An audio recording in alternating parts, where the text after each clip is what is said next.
Hey, Jared. Yes. Why does Jake Sully keep saying, we have to protect the family? My favorite character, Jake Sully. Because it's all about family. Oh, no, wait, that's Fast and Furious. I mean, it is a lot about family, actually, in this, too. Yeah, it is. Yeah. Why? I mean, at this point, Pandora needs more group therapy than it doesn't needs warriors. It does need a lot of that, too, yeah. a lot they go through a lot, yeah.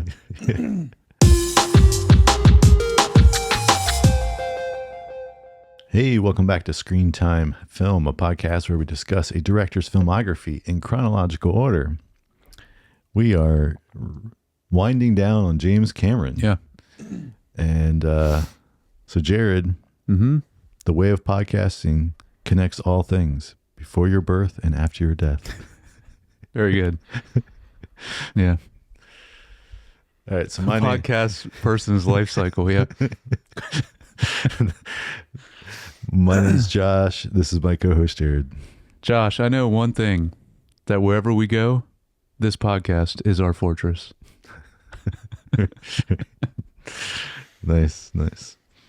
All right, so today we're discussing Avatar: The Way of Water. And, just say up front, if you don't already, want to give us feedback, or don't, you can do that by emailing us at feedback@screentimepod.com and or leave a comment or DM.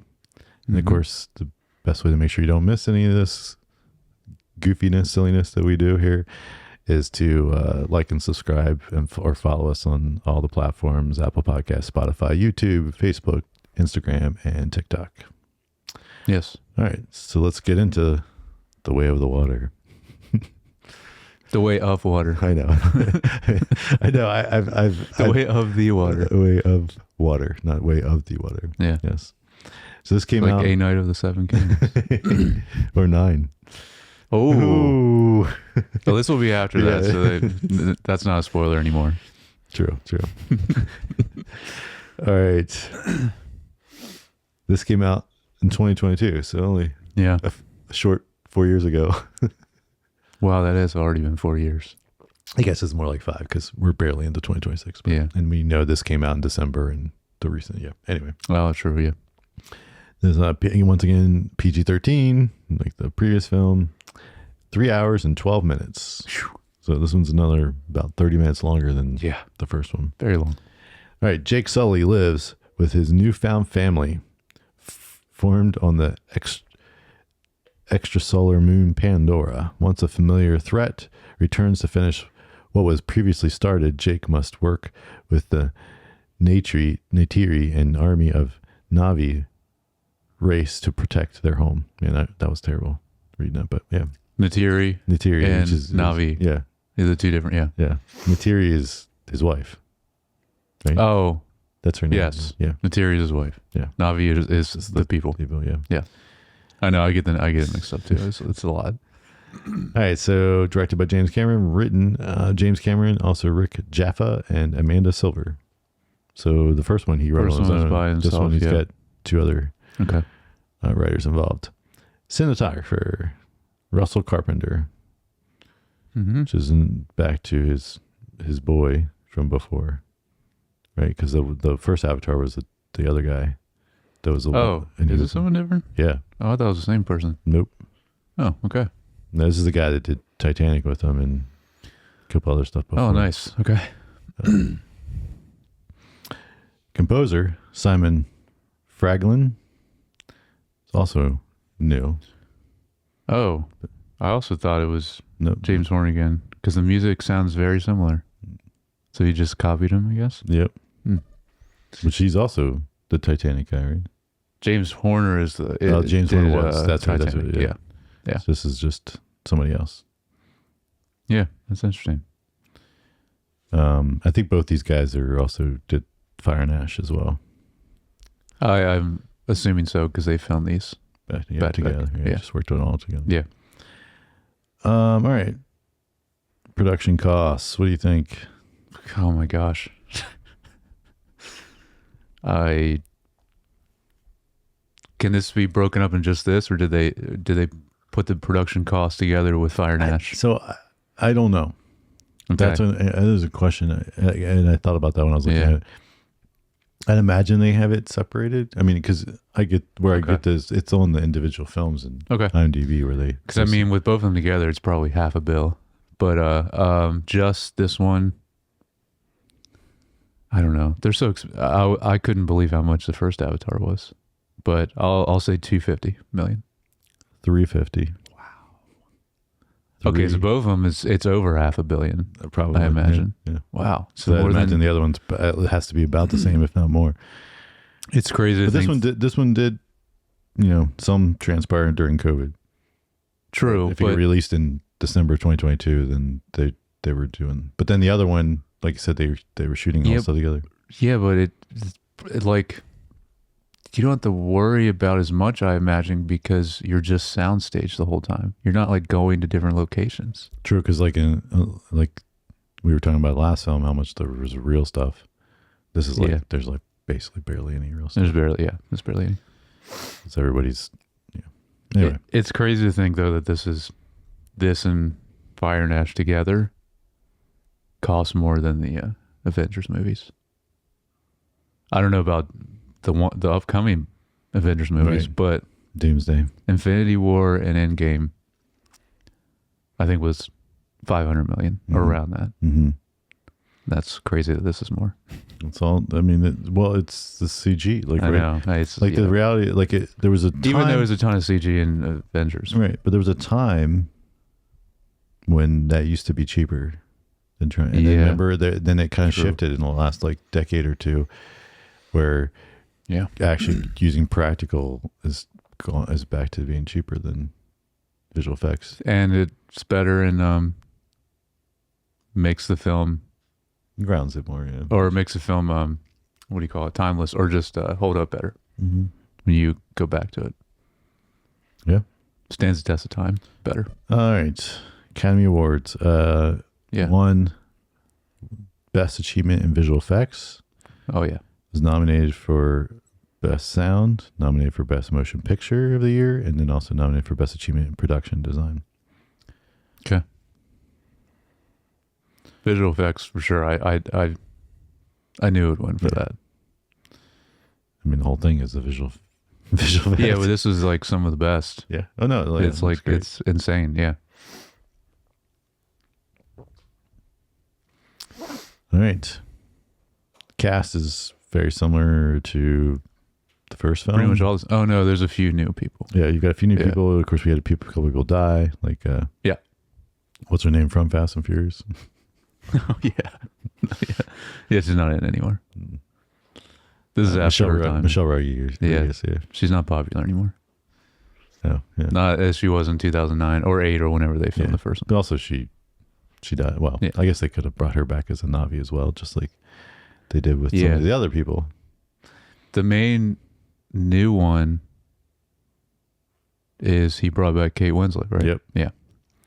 Yeah. So the first four are the same: Sam Worthington, Zoe Saldana, Sigourney Weaver, and Stephen Lang.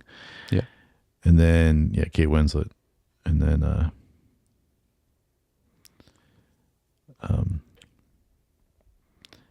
and then we've got Jermaine Clement. Oh yeah. Like to mention him because good old I recognize him. Flight of the Conchords. Flight of the Conchords.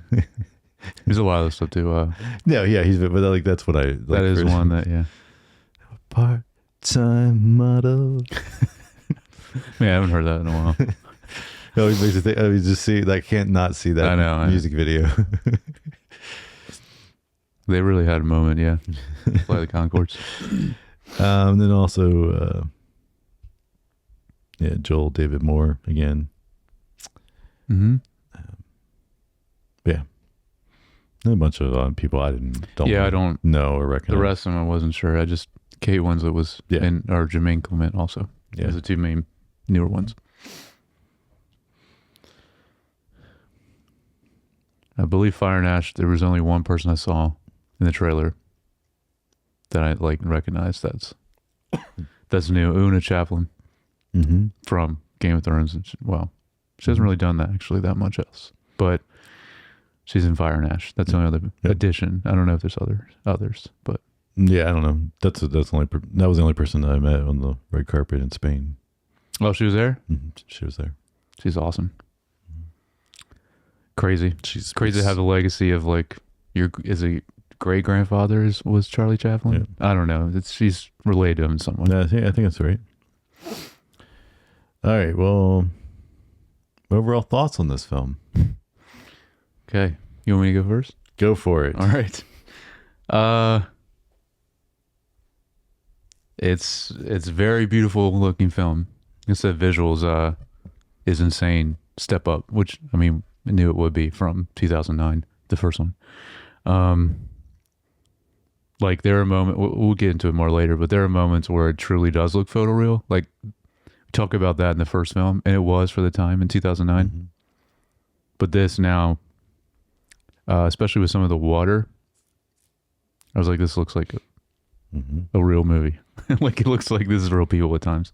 Well, the water especially looked really great. I thought I would like this one more than the first one. Mm-hmm.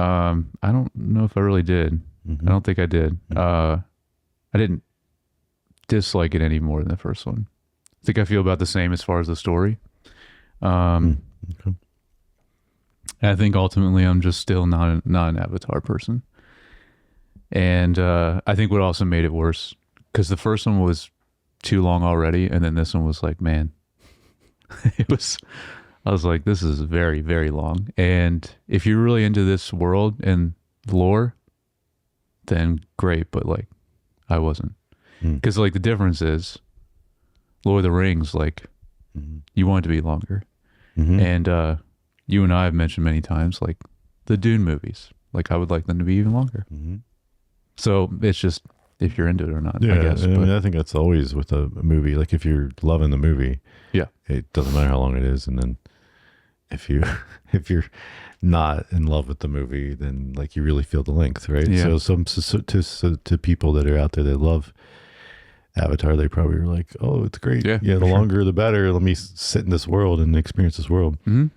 So, I think also I might have a note about it, but there's like even more characters, so it's even harder to like kind of know the stakes and like know who we're with always. There's a lot. I mean, there's already a lot of characters in the first one, but I feel like there's even more in this. So, yeah, what'd you think? I mean, this is the first time also I've seen this.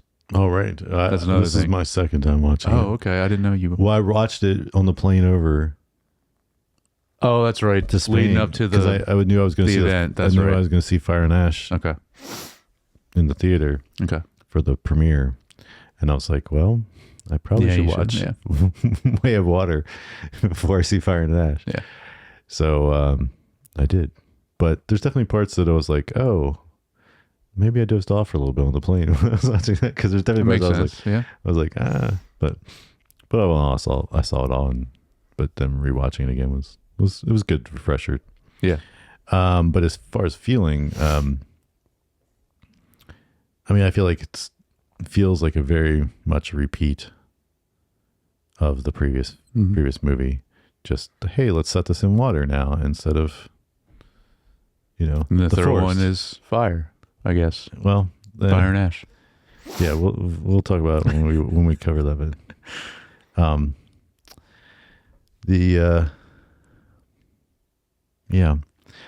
it obviously also, I agree, it feels too long. I don't think so the first one, I think rewatching it and being like, oh, actually kind of. Yeah, it seemed like you liked it more. Liked it a little more than I remember. And then this, not as much, was because I think the first one, there's the excitement of him discovering the new world, right? And this excitement. And they try to do that a little bit with like when they get to the water area and it's like, oh, it's new, you know. But there's not, to me, it wasn't as interesting and exciting as, like I said, like the level of, you almost like 2/3 of the movie and you're still getting like the setup and almost like like this like excitement of just the world building, I guess is the best way word I was using last time. And that was exciting and interesting, regardless of like what the main plot was, right? Like, so to me. And so I found that more interesting. This one I felt like, the world building was, the new stuff kind of was briefer. And then also I think the first one, you kind of have like kind of the hero's journey happening, right? You have like one protagonist where here they're trying to, like, there's not really growth for our main character so much. Oh. And they kind of try to bring it through the other character, like his kids and stuff. Yeah. But then it's because they're trying to do it with multiple, it feels more disjointed and less earned, I think. And of course then spoilers, but like, with even the loss of somebody, and stuff like, so I guess you're right though. It is, there isn't as much change with him as the rest of his family. Yeah, that's true in this film. All right, well, let's get into kind of what happened and things that stood out. Well, I want to mention up top, because I did not like Jake Sully and Sam Worthington in the first film. Yep. That his performance was bad. It's way better in this one. He's come along. Yeah. I think it's way better. I mean, I still don't really like his character. I think Neytiri? Mm-hmm. Okay. Make sure I'm saying it right. Obviously she's still like the best, I think. And I feel kids do well too, but and I feel like we get a lot less of her in this film. Yeah, that's true. It's a lot more him interacting with his kids, and yep. Yeah, that brings it down. Yeah, but I mean, but good on him though that he like. Had some. I think it's a big difference, like in the performance, for sure. I agree. Yeah, there's definitely improvement.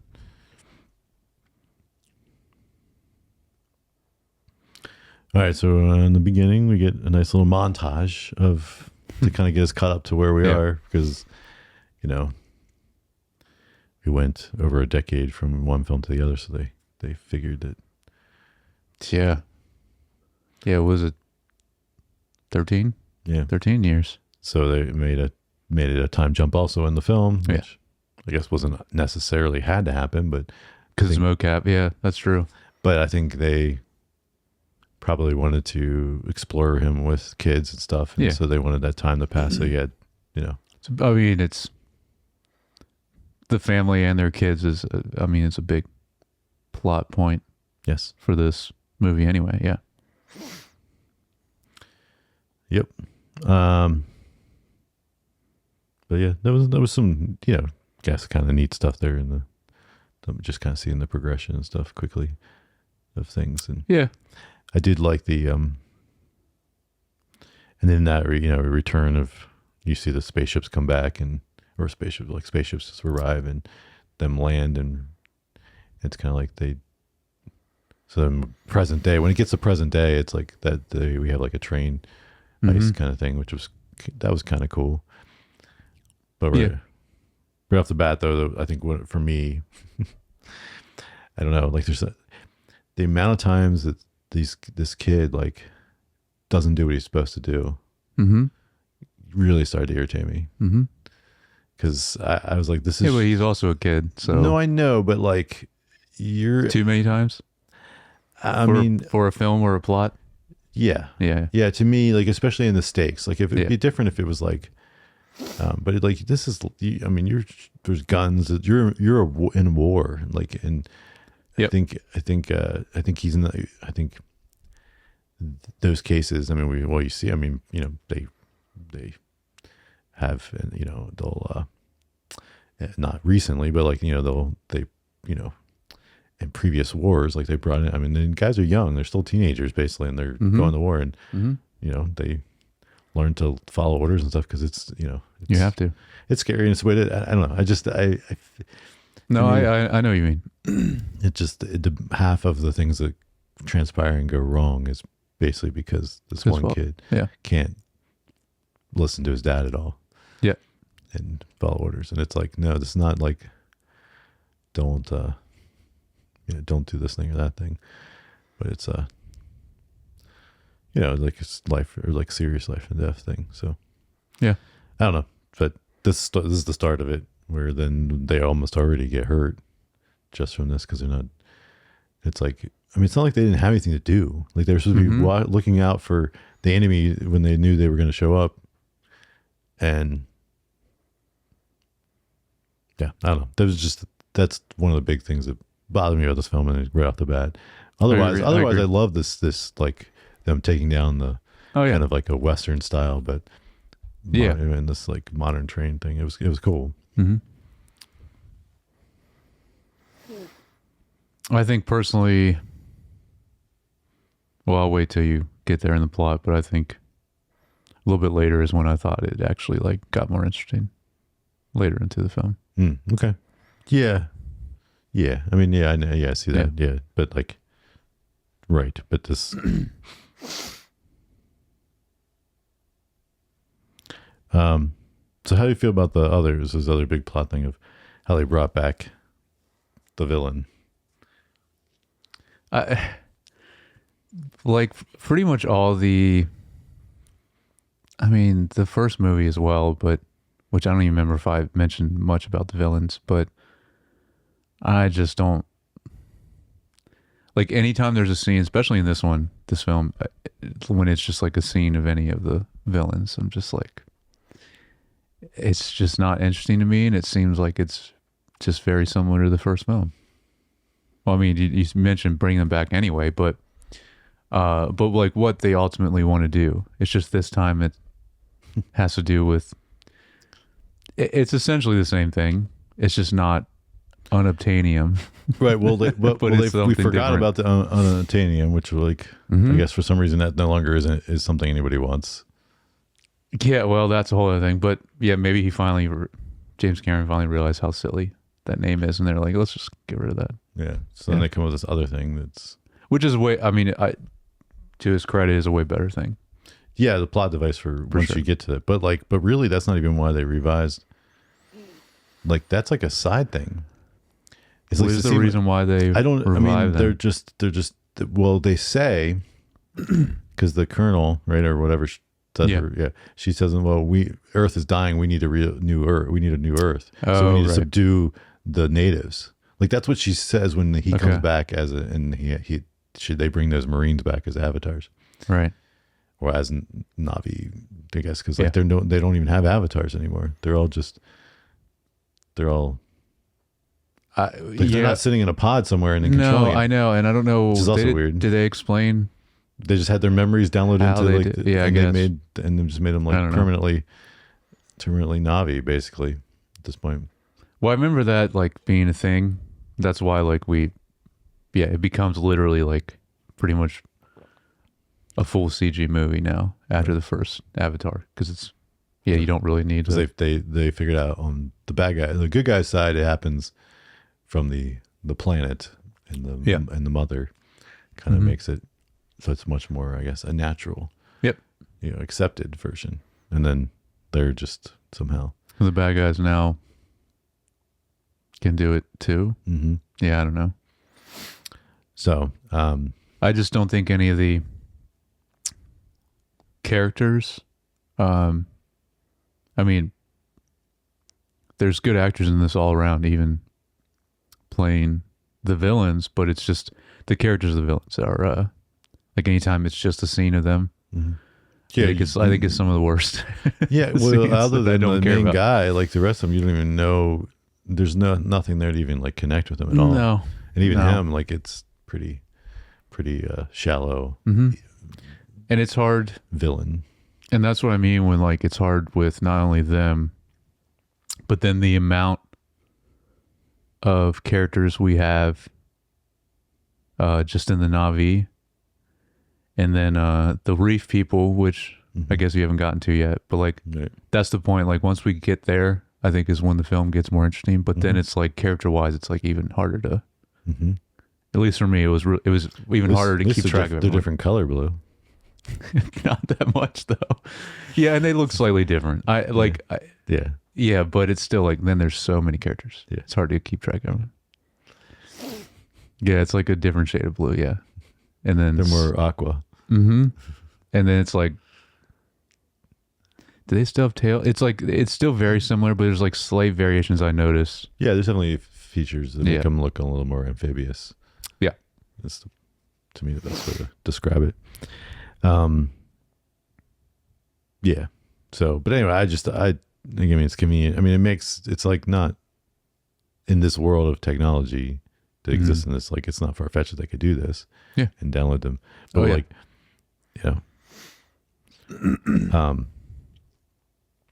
so we have our Marines back, and then, but they quickly they're supposed to explore and kind of go out, and then I also didn't understand, like, to me it kind of felt also a little loose plot wise, like they kept anytime they got near the enemy area, their things would be taken out, but then these guys could go because they're Na'vi. I don't know. Like is like I mean, I have no explanation for you. Yeah, I know. It was like another weird, like, yeah. Okay, that's like, why bother even mentioning it? Like it's almost like, because you're better off not even saying, because it didn't really make sense from a plot standpoint. Yeah, and or from a world building standpoint. Write in or leave a comment if you know a lot about Avatar lore. Obviously, we don't. So if you're into all this and know the reason why, let us know. But then, so we get the first interaction where, what's the guy's name? The main bad guy. I don't know. Draw the blank. That's the thing, is that I'd like, they use a name for him, but anyway, it was the same in the first film. Like I couldn't, anything with the bad guys wasn't really memorable. Oh, you know what? The one thing, I don't remember her character's name, but that was the other person big that they added was Edie Falco. Forgot about that. They added her in this film because she was not in the first one. Right. She's one of the bad guys. I don't remember. Miles. Is that her name? Quaritch. Huh? Is that her name? Edie Falco? Okay. I don't know. She's one of the bad guys. You know who that is? She's in a lot of stuff, but she was Carmela Soprano. It's one of her biggest roles, was Tony Soprano's wife. I remember, I've not ever watched The Sopranos. So. Okay. Oh, that's right. I don't know what you would have seen her in, but it's she's in a lot of stuff. It's one of those big gaps in my. I know. Yeah. Yeah. So she's in Mayor Kingstown now, the newest season, which is really random. But anyway. So our main bad guy comes in, and then he basically happens to be investigating the old wreckage at the same time the kids are. Yeah. And they don't leave right away like they should, like any like normal kids would. Yeah. Like you'd be like, oh, this is not right. We need to get out of here and tell our dad right away. No, they linger around and investigate. And then they say, oh, wait, we should leave. And then it's too late. Yeah. I mean, I don't think either one of these Avatar films, and I don't know about Fire and Ash, but they're not very good. Just story, plot, and like going from plot to plot anyway. Like very. So I think the first one, the structure is good. It's a. So you think it's worse than this one, the structure? Yeah. Yeah, the first one's. I mean, the first one's pretty much a hero's journey. Like, I guess. Well, it's like, also more focused, so that helps. This is like I said, it's just like the amount of characters. It's there's just a lot going on always, so that makes a difference. Yeah.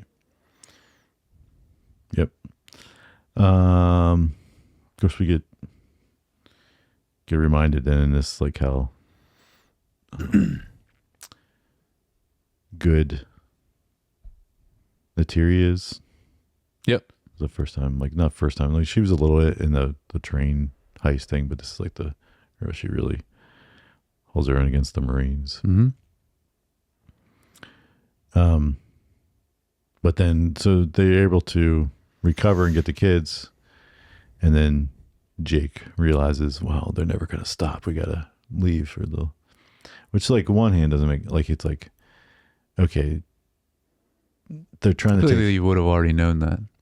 but also like then he's just leaving the rest of them vulnerable to fight from their own, like against Yeah. the sky people, as I refer to them. I don't know. It just again feels a little like, and I know like there's a line where our villain says, "Well, you know, if we take Jake Sully out, then they'll all." He's the one that's like helping them fight against Bacchus, like basically.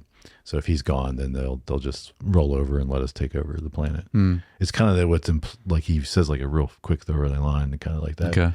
So I think that's supposed to be what means it's okay for him just to go after him and not all the people. But again, feels a little like, and then of course it kind of switches to revenge-ish almost plot once he sees the video and sees how he died originally. Mm-hmm. And then I still don't understand I still haven't figured out and understand, is Spider his son, or is it just the Spider character? I despise. Yeah, he's the new. I don't like him. Yeah. But I believe,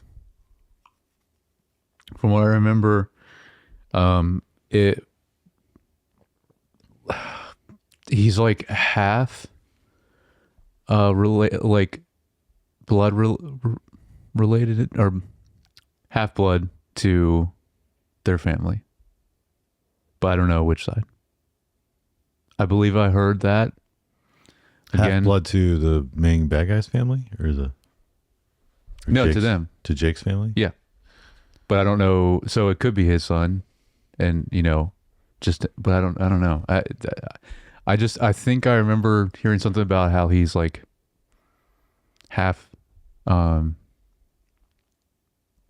our main family. Yeah, Jake Sully. and Neytiri. He's half a Sully. I guess. Sure. Yeah, we Well, can put it like that way. I mean, like I think there's a line about that. he's adopted, but I don't know if they ever go into it. Because I rewinded it when they first introed him, and they just mentioned he was just an orphaned kid from the aftermath of and he was a baby when they kind of sent all the sky people back at the end of the first movie, and he was too young to but they didn't specify who he was related to at all, and then he just kind of grew up there at the school with all the other. And I could be completely wrong. Maybe he's not related at all, and he is really just an orphan. But then I thought I heard something, or there was a line about it. But either way, I don't like him. But then the Sullivan guy, not Sullivan, why is it the bad guy, okay, the villain. I don't even know his name. Yeah, we keep saying I can't. It's like Colonel something. I don't know. That's a thing. It's just Colonel Miles. Colonel Miles. All right. So Colonel Miles. Okay. He he almost actually he treats him like his son. So maybe that's the other half. Yeah, I don't know. I don't know. Well, he's definitely all human. Yeah. So that's the one thing I think it's good that even though I don't like the character, he's like the only one that very different visually. So it's like very easily to spot him at least compared to literally everyone else. So in that aspect, I'm like, okay, obviously you always know what's going on with this character, but yeah, I don't like him. Yeah. Anyway. Yeah, it's tough. It's tough following all this. I think it's he's the one that gets captured he's the only one that's left behind. Yeah. And so then they flee to the water people on the reef. Wow, okay, so we're only to this point. Yeah. Jeez, okay. All right. Yeah. Well, then this is the point. Maybe that's why I was saying I don't really know much before this, because this is the point that I got more interested. Yeah. Well, again, because it's a big, it's a location here we can do difference. some world building here. It's a new location. Yeah. We got these whale-like things that also. That's my other note. That is, I think, the coolest thing of this movie is, well, the one specifically they call Pyacon. Mm-hmm. Awesome looking.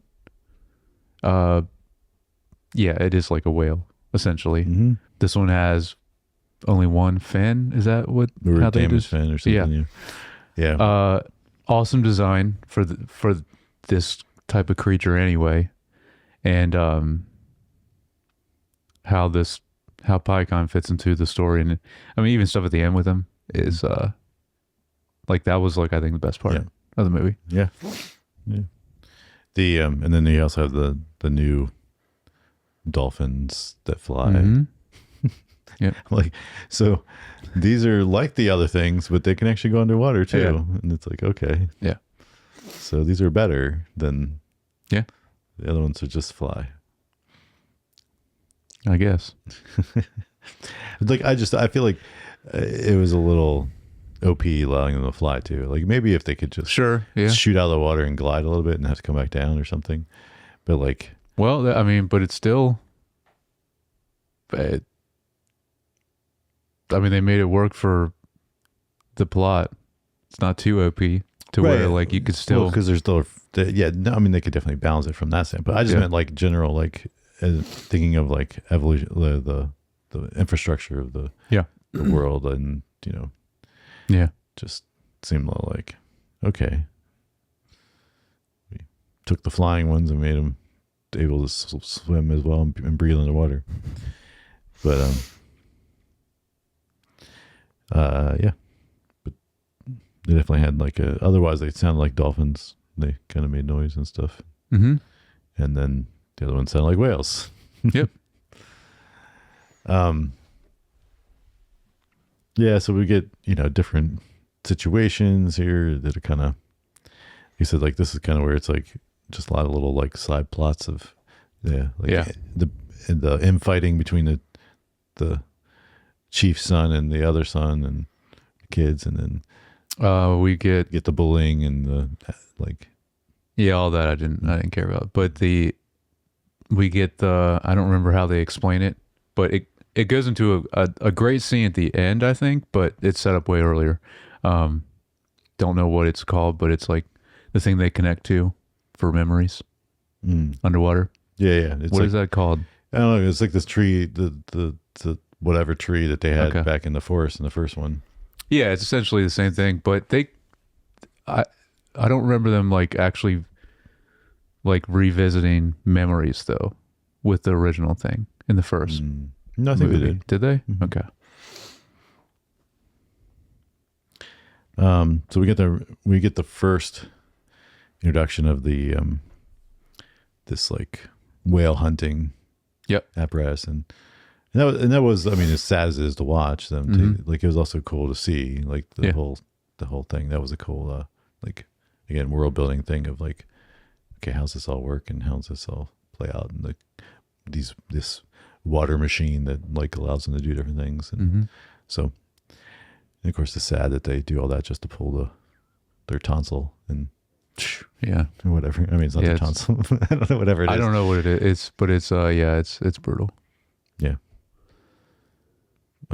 But it's probably realistic to some things that we do Oh yeah. on this planet to certain animals, and like where they, what was it, the elephants will just, or look at the tusks for, just kill a whole elephant for the tusks. They used to. Of course, it's like illegal in most places anymore, but yeah, for the ivory, I guess. Ivory.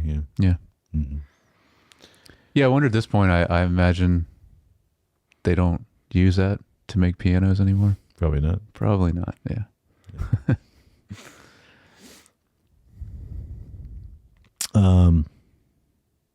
Yeah, so anything in there you want to, other than the final battle? No, I don't have anything until my only other notes is stuff with end. Yeah, because like I said, it's a lot of like... This is still like a lot of the movie though, but it's, just like filler little small plot things that happen. Kids getting in trouble, kids... Yeah.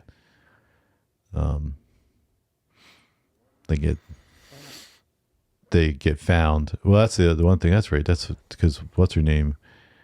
Like has a seizure, and then that's why. Oh yeah. He calls the like medical human doctor that's a friend, and Mhm. he comes and like checks her out, and that's why they find out where they are.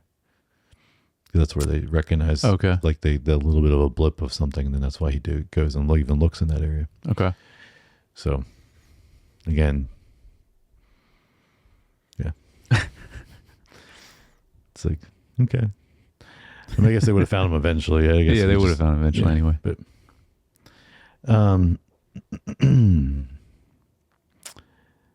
so they did we get this final battle Mm-hmm. with and it's pretty, but it's interesting because like the first film avoided this. This kind of felt like the Marvel movie, like big battle at the end kind of thing. Like, I mean, it's still like, again, like visually, yes, like looked amazing, but yeah, you're right. It kind of falls into there's just so much going on, end of a Marvel movie type thing that, well, I mean, I kind of had this feeling through a lot of it though. It's the amount of characters and stuff. It's hard to like kind of orient yourself with in different scenes. But yeah, especially if there's like this final battle going on. yeah. I mean, I guess memorable moments is when the whale. Anything with the whales is When he first starts fighting back, and anything with whales is like some of the best stuff of this movie, I think. and he's smart enough to, because they set it up that they're smarter than us probably, and blah blah, and then he's, Which I mean is true in real life anyway with whales. Like the intelligence, I think, from what I know of whales, like is apparently, I don't know, like insane. But yeah. So when he fights back, and he first, I guess he just like lays down on the whole like bigger ship and like destroys it. But then then the guy with the harpoon ship, and then he like takes him out and makes him lose an arm, which also was a funny, because like I think that was one of those times where I was like, oh, that looked fake. Oh, really? Yeah. Well, when it goes flying, yeah. I don't remember. Yeah, because like they don't show it get cut off. I think they show it getting pinned down, like his arm getting pinned down by the cable, and then it kind of. So just a ratings thing, they didn't want to. Probably not, because it's probably like if you show it too, I don't know. Maybe it did get cut quick, but it was like really quick, and then you see it twirling in the air. It's like, I don't remember this part. Really? No, the main guy that was just shooting the arm. No, the arm thing I don't remember. Really? Yeah, that's wild. but there's so much though. So much it's so happening. long that like I don't know. Hey, maybe I dozed off at some point. There's And a I didn't even long realize. battle, yeah.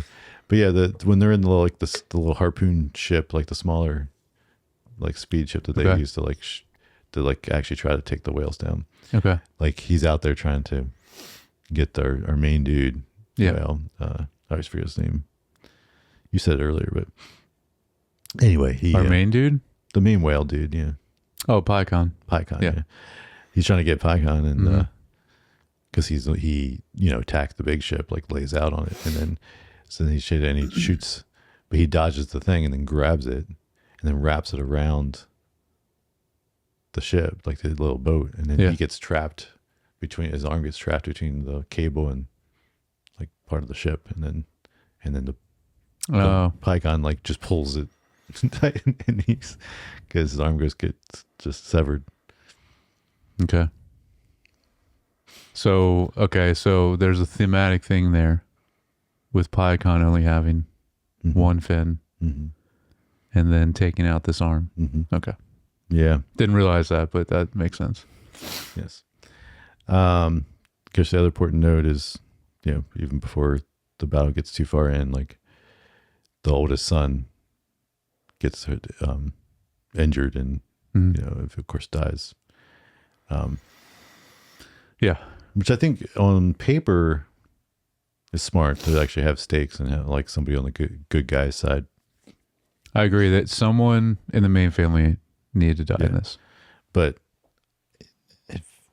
again, once when and how it happened felt a little Yeah. off.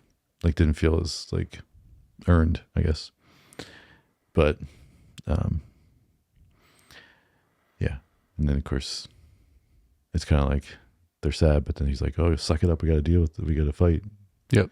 So they don't really get time to mourn, and then No, but we get the they get the moment later. ceremony, Yeah. the ritual, that's one of my final notes. Yeah, and then of course the whole thing with I guess I don't believe the spider saving our villain guy. Like that was again, like I was like, why would he care that much at all to save the guy? I mean, I don't really like / understand anything Spider does. I just don't like. I don't like the characters, so I don't really. Yeah. Not really invested in what goes on with them. Fair enough. So then we get this final ceremony and everything, and them all like, I really like this scene. yeah, like, and then them all like kind of a touching, and then them getting the little memory flashback, and Yeah, they can still relive moments. yeah, with him. with the oldest son. Yeah. Yeah, and it was touching, like to see, and then like see him instantly from one camera angle to the other, him like stand up, and he's like a teenager, and he's like, Yeah. why are you looking at me like that, Dad? And so yeah, that was well done. Yeah, it was.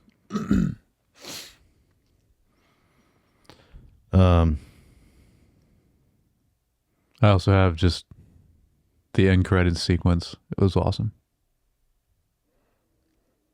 And Remind me of what happens in credit sequence. oh, it's like the whales and like there's a lot of cool visuals. And then also I didn't look it up, but it sounded like the song that's playing sounds like The Weeknd is singing, which I had no idea he did a song for this. But I don't know. Correct me in the comments if it wasn't him. It sounded like him, but I didn't recognize the song, and I didn't see his name in the credits. But I mean, it's still a cool song though. But it sounded like him. Which they did. I mean, they had a song. I don't remember who sang it, but there was one in the credits of the first Avatar also. So I imagine in Fire and Ash also is another. Trying to recapture that Titanic Yeah. moment. Oh yeah. With Celine Dion. Which, by the way, when we get to score, I realized it this time because they still use like kind of the main Avatar themes. And I didn't mention the first Avatar film, but one of the main Avatar themes definitely starts out. It's like the same notes as the Titanic. The chorus of My Heart Will Go On. It's the same starting notes. Okay. Well, I didn't realize until this movie, but I mean, like you said, the first. it was James Horner wrote it. Yeah, at least so, in the first film. And Yeah. we got a different guy here, but he's just doing more of the same. Yeah. Cool. All right, want to get into cinematography? Yep. A little bit.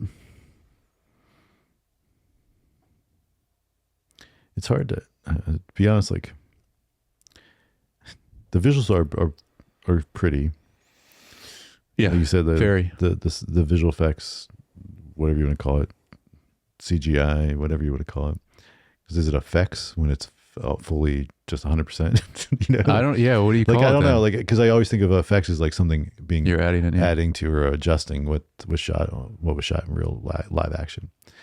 But anyway, I don't know. But of course Yeah, I don't know. Yeah, what would you call it then for this film? I think they still put it in that category because at least for the Academy. But Oh yeah. I don't have any specific shots. Like my note is just about the VFX in general and like why like I am glad that it won for it because, like I said specifically with the water, there's a moment I believe. It's shortly after we get to the reef people and like change of scenery, which is like very necessary, like we said, for the plot and like made it more interesting. There were some like water moments and it's like them interacting with the water. That was like, oh, this looks like a real film.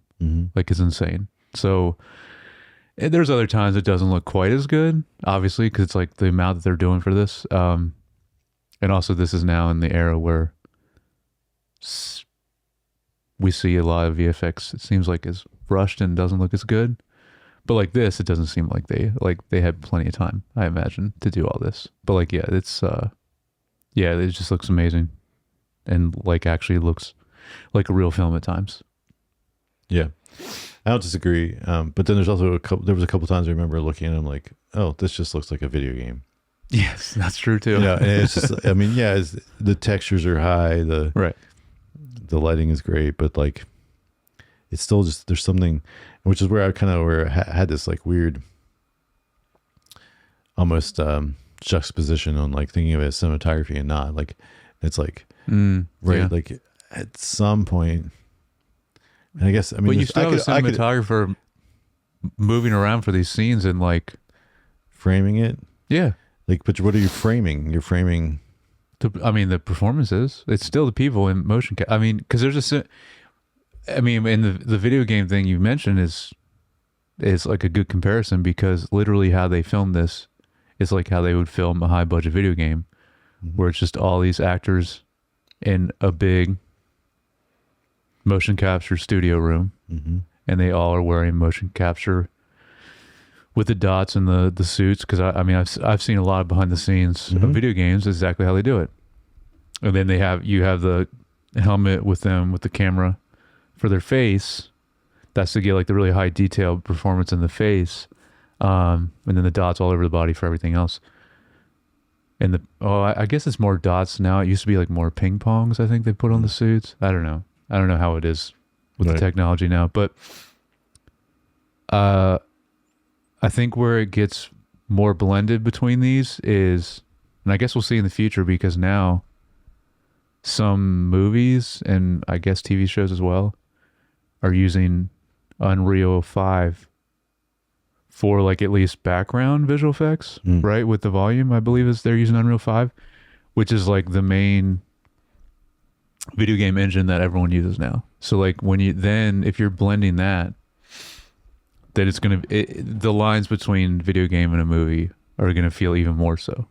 Right. So now I don't think they did that in this. It doesn't feel like Unreal Engine, but I know what you mean with like when there's a lot going on and there's a battle. It at some points can look like a video game, but I mean the Avengers films, a Marvel film can look like a video game at points too. Yeah, so. For sure. No, I mean, I think it's because it's like not a real world. Yep. On top of it being all, I don't know. There's just a couple moments where I was like, no, I agree. But I guess what I was getting is, I don't know. Like, I guess you still call them, but I mean, I think like even if it was Pixar, like, right, like, is there a cinematographer of a, Toy Story 5, or is it, what is it considered? And that's true. That's where it feels weird to me. And that'll be interesting. I imagine we'll get into it more, because one of our upcoming directors has animated films, and I was just going through it, and one of them did not have a cinematographer. Yeah. But one of them did, though, so I don't know what that means. But I don't either, and that's kind of why I was bringing it up. It just was something I was thinking about. I was like, well, at what point are you, if you're not really using a camera, like a camera in real life? Yeah, then it's just all artists. Yeah. Yes. And it's like, where's the line? And there doesn't have to be a line, I guess, really, but Right. I think we talked about a little bit already this, but the blues and the teals and all that stuff that really get the vibrancy of that looks great in the new area, the reef. Yep. That was the high point. Yeah. Which that's why I imagine also,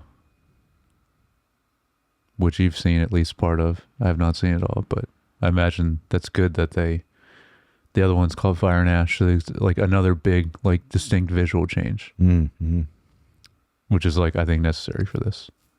Yeah. To keep it interesting.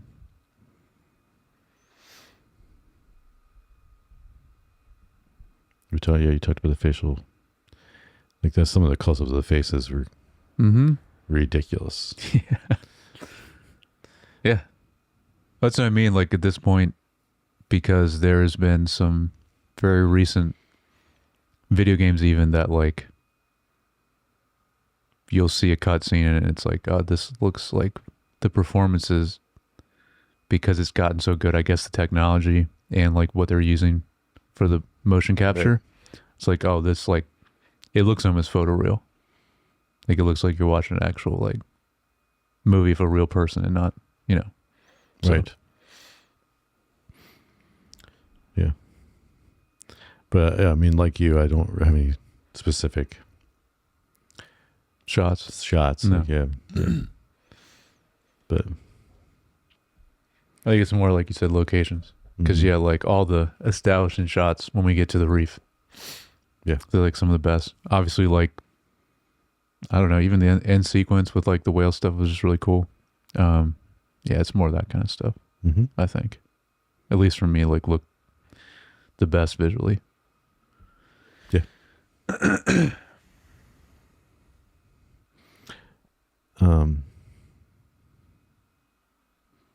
Get into the score a little bit. You kind of talked a little bit about it. For me, I just you got anything? I mean, I just put it like, honestly, it was fine. Like it was felt like, I mean, there was nothing prominently that stood out to me like as watching the movie that I could grab onto. And do you recognize any of the previous themes for the first film? And that's the thing. Like, I don't think really? I think I felt the same about the first one. Like it. There's only the one main theme, like I said, that I recognize just because it's like the first couple notes of the Titanic chorus. But the only, I mean, it's still a good score. It's just not memorable. Yeah. With themes. But I will say anytime they go underwater, there's a very different, at least with the instruments and like the things they're using for those moments. There's a lot more like choral and choir stuff going on. I thought the music for underwater was great in this. Yeah. Speaking of underwater. Yeah. How do you feel about like some of the sound design with the especially the underwater animals and things like there was like the I didn't pay attention to it too much, but I don't know, just there was like a certain sound when it was like burp, burp, burp, burp, burp, burp. Oh, like yeah. Like when that's right. The kind of bigger things did some stuff. And yeah. I don't know. I mean, it's all cool. I mean, there's a lot of that kind of stuff you also have to create from scratch essentially for this world. I mean, yeah, it's all good. Like I said, I mean, I think that's the most interesting stuff of this movie is the underwater, PyCon, all that stuff. Yeah. Which it has to be for a movie called The Way of Water. It'd be disappointing if it wasn't. True. All right, so themes and messages.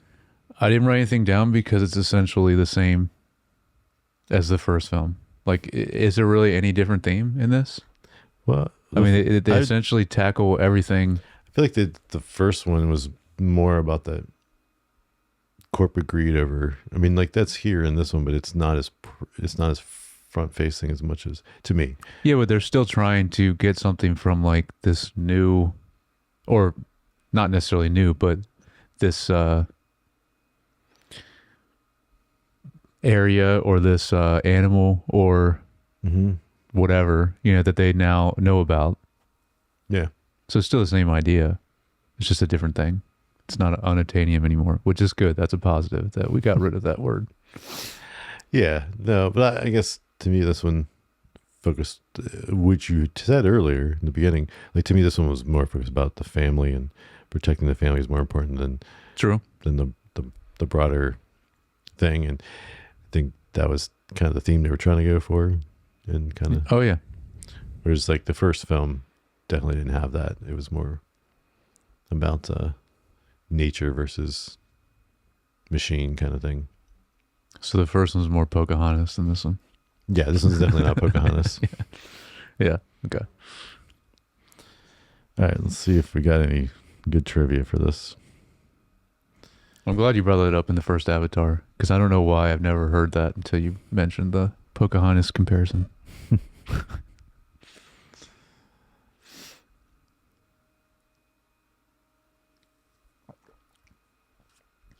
I imagine there's probably not as much trivia for this one yet. All right, so according to James Cameron, the Avatar sequels were such a massive undertaking that he divided the 4 scripts between the writing teams of Rick Jaffa, Amanda Silver, Josh Friedman, and Shane Salerno. Cameron delves further in explaining the story process. I think we met for 7 months and we whiteboarded out every scene in every film together. I didn't assign each writer which film they were going to work on until the last day. I knew it was if I assigned them their scripts ahead of time, they'd tune out every time we were talking about the other movie. Yeah, that's crazy. I didn't realize. So they plotted out all 4 of the other 4 films. Right, because there's that. I mean, that was the original plan is 5 Avatar films altogether. Yep. And now I don't think he's doing the last 2, which is a good call, I think. Well, not that he might not ever do them, but I'm glad I think he decided to finally go do something else.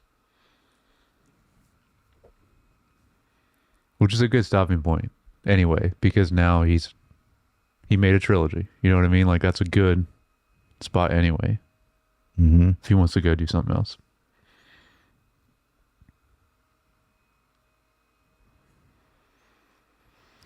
Evidently, Kate Winslet broke Tom Cruise's underwater filming record Oh, I heard about this. from Mission Impossible Rogue Nation, which was 6 minutes, with a record of 7 minutes and 15 seconds. Yeah. That's impressive. If you Yeah. can beat Tom Cruise. Mm-hmm. Sure, he's got to write that into the next Mission Impossible then. Oh, he's going to have to do... Yeah, he'll do something longer. Yeah. He can't let that stand. Do you think... I mean, I think pretty much everyone thinks this at this point, but do you think, like, that's how Tom Cruise is going to go out? Because he keeps doing more with the He's stunts. just going to die. Yeah. Like We're going to hear about it just one day, like in production of Mhm. the next. No, but I think they're done with the Mission Impossible movies, right? Doesn't mean you won't do some other kind of stunt True. in some other movie. But I just think that's going to... Because he keeps wanting to do more with it. Mhm. He keeps firing, like, his insurance people that are like, no. Like, so he just finds someone that will insure him. Yeah. And then it just seems like that's how, like, because he's such like a passionate movie star, it just seems like that's how he would want to go out anyway. So I don't know. I just think that's what happened. Again, according to James Cameron, Kate Winslet performed all her own underwater stunts Nice. herself. She's always been a pro.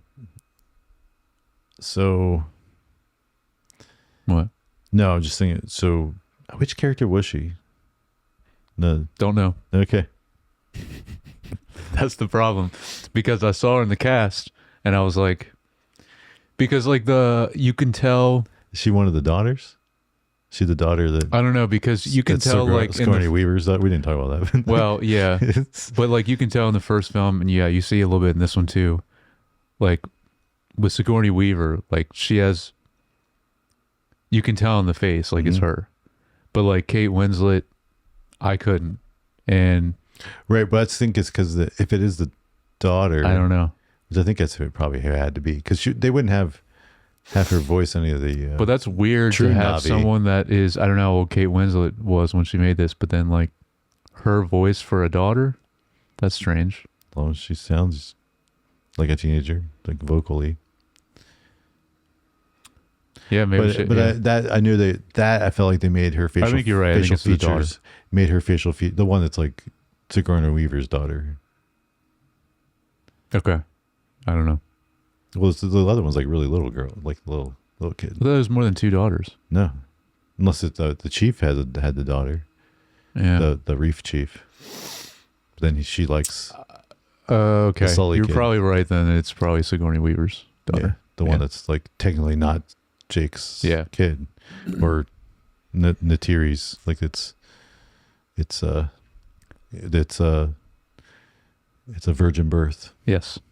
So for people that are huge Avatar fans and know a lot about the lore, are going to and listen to this, are going to hate this pod because they're going to be like, "How'd you not know all this?" But it's like, this is how we can explain how it's like. This is a big like overall issue with Avatar. I think for people is that there's so much to it that like. for just regular people, like, you know, and that's why I think it's one of those things where you talk about the box office and how much these films make. So everyone goes and sees them. But I think if you just like started asking people like, what'd you think of this and this and this? They couldn't answer because a lot of it's very confusing. So James Horner passed away in 2015. He was signed on to do this movie. Oh, wow. I didn't know that. And so then Simon Franklin is who took over. Dang, that sucks. Yeah. So evidently the Sony Venice camera was built by Sony based on the specs what James Cameron wanted and John Landau. And then he filmed Avatar 2 and 3 with it. Nice. But then the Venice, I mean, that's been, I mean, I know they're pretty 90% sure that was what they shot the Shogun show on too. Nice. I think when we were looking at that, because we really like the cinematography of that. Yeah, awesome. But yeah, it's common film, a camera that's used. Okay. But I did not know it was developed though. When Sigourney Weaver first saw Kiri's initial design, she objected to it because she felt it was too neat and pretty. She advocated for Kiri to have a messier design and for her to be a more awkward teenager, pointing out that many girls simply do not feel as if they are that pretty on the inside. Design also bears strong resemblance to Molly Osmond, the visual directory, also gives an explanation for her messy hair, attributing it becoming that way while exploring nature. Okay. This film originally was set to release in 2014, but was continually pushed back before finally premiering in 2022. Wow. I thought they were just waiting technology-wise again. This is because all the sequels were filmed back-to-back, similar to Peter Jackson's Lord of the Rings. Yeah. So did they film 5 and 6 or 4 and 5? No. I don't think so. I believe it was just 2 and 3 were filmed back-to-back. Edward Norton turned down a role after finding out he would be playing a human, being more interested in playing a Na'vi. Yeah. James Cameron, who still wanted to work with Norton, eventually had him cast as Nova and Alita Battle Angel. Oh. I didn't know James Cameron was involved in Alita. That's cool. That's a cool Cameron movie. was prepared to end the Avatar series after the third film. If Avatar The Way of Water isn't profitable, the question is how many people give it crap now, he stated. The sequel was announced 2009. Originally, Cameron wanted to release it in 2015. Yeah.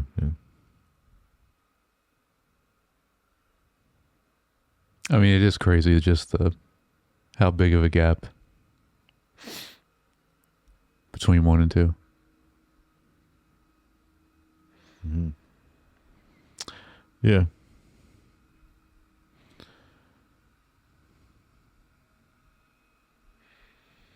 Weta FX used its own data center to render most scenes of this film. However, processing capacity from Amazon Web Services was also added in the last months. Rendering each frame took 8,000 thread hours, which is equivalent to the combined power of 3,000 virtual CPUs in a data center for an hour. At some point, all available capacity of Australian AWS data centers was used to render scenes of this movie. That's crazy. I mean, you don't really think about that, but I guess that's true. It's like, even though computing power is so much better now, so like rendering doesn't take as long, but it's like the amount that they're rendering in this, and it's over 3 hours. Well, they probably rendered even more before they cut down. Right. Well, maybe not. I guess maybe you cut down. You cut it so you don't need to render. You cut it like in the wireframes, the previous wireframes. That makes sense. So you don't need to render more than you have not to. Normally. Yeah.